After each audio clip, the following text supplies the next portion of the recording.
Cette semaine, on traverse l'Atlantique ensemble, direction le Canada, et on retrouve le circuit de Montréal. Alors ça faisait 3 ans que l'on ne s'y était pas rendu. La piste, elle a toujours été appréciée des pilotes, qui seront sûrement d'ailleurs ravis d'y courir à nouveau. Surtout pour nos 2 Canadiens évidemment, Lance Stroll, mais aussi Nicolas Latifi, qui disputera d'ailleurs son premier Grand Prix à domicile.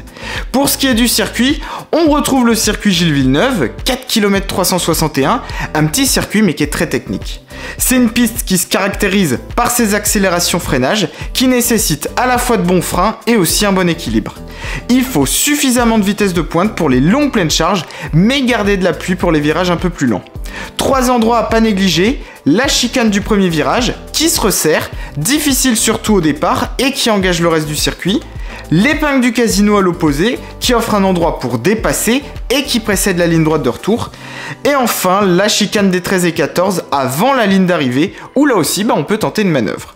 70 tours au programme et 2 zones de DRS pour cette piste.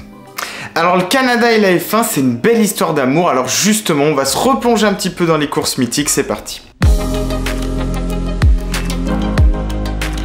Allez, on remonte ensemble 44 ans en arrière et le mythique Grand Prix du Canada 78. Pour la grande première à Montréal, les Canadiens ils vont être gâtés parce que c'est sur cette piste que Gilles Villeneuve, le père de Jacques, remporte sa première victoire chez lui au volant d'une Ferrari. Le circuit portera d'ailleurs ensuite son nom après sa mort en hommage.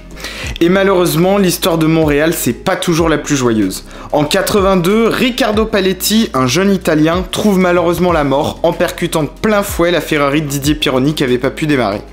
Prisonniers des flammes, les commissaires n'avaient rien pu faire. Anecdote plus légère cette fois, en 91, Nelson Piquet remporte le Grand Prix dans des circonstances un peu particulières. En fait, Nigel Mansell était en tête du Grand Prix et il va perdre la victoire dans les derniers mètres.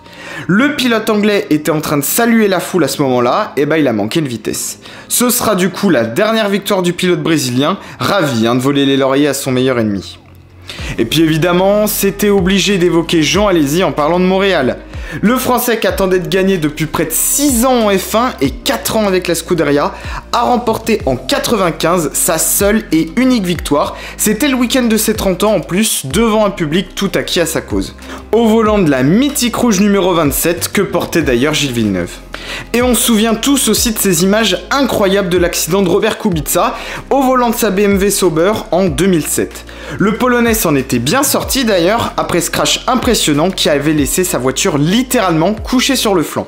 C'était à l'occasion de ce Grand Prix d'ailleurs que Lewis Hamilton avait aussi remporté sa première victoire au volant de la McLaren.